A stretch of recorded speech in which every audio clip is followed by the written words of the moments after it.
Hey you guys, Keith Malloy here. I'm going to show you how to fix your surfboard ding repair. First off, what you need is resin, catalyst, Q-cell, sandpaper. You want like a fine grit and a more rough side to it as well. Fiberglass. This blue tape is awesome. Stirring sticks, containers to stir in, scissors, X-Acto knife. So this is polyester resin.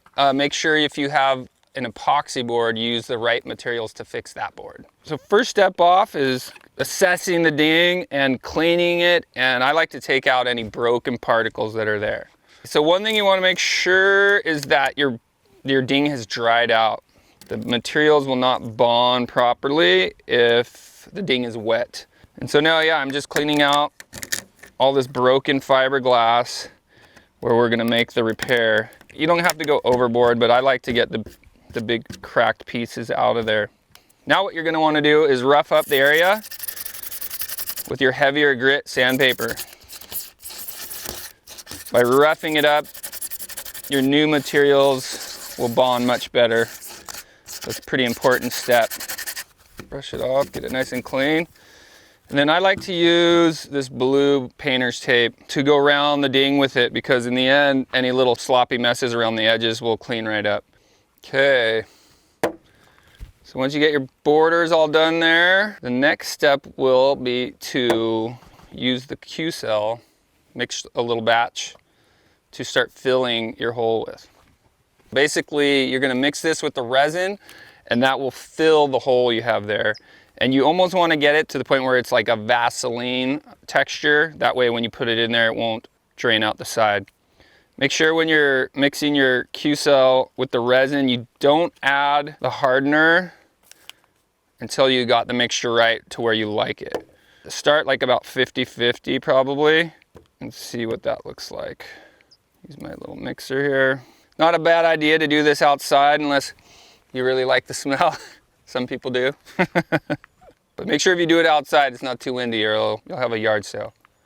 So when you get your mixture and you like it, time to add the catalyst or hardener. And you can read the instructions to get the exact amount. If you add too much catalyst, your board will start smoking. So don't overdo it. Mix it up good so it evenly hardens. Then you start just filling your holes. Pretty simple. Make sure you got all the low spots filled. Better to put extra on and sand it off than not have enough. All right, so now we got it filled up. We'll come back in a little while when it hardens and go to the next step. Okay, so what I like to do now, a little shortcut, before it completely dries, do a little rough sand to take a layer off so you don't have to have a power sander to sand it down. So take the rough edge again and just start knocking the top off this.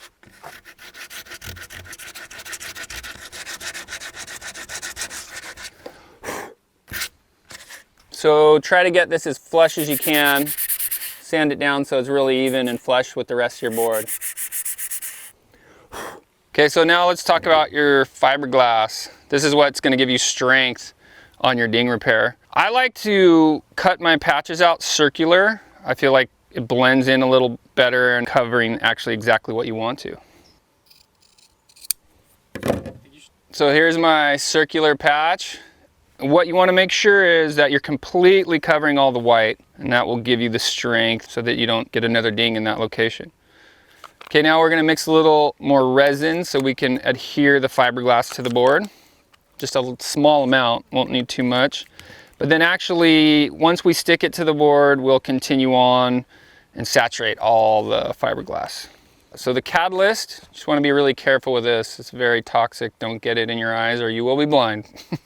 Okay, so I'm putting on a plastic glove so I can use my fingers to rub it around, and then once again, the amount of catalyst you put in will dictate how long you have before it gets hard.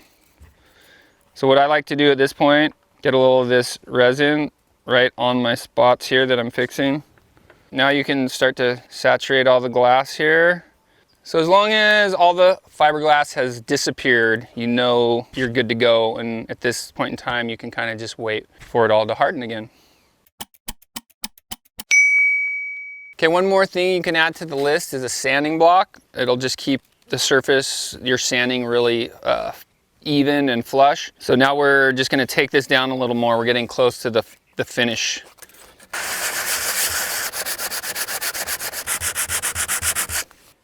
Okay, so at this stage, we have the blue tape on here. If you want to do a gloss coat, you can do that, and the tape is nice to keep it all clean. But I like it having the tape on while I'm sanding too, to make sure you don't sand through your board by accident. But we're gonna keep this short and quick, so I'm gonna take the blue tape off and then I'm gonna wet sand it. When you use the real fine grit sandpaper with water, it really gives it a smooth finish.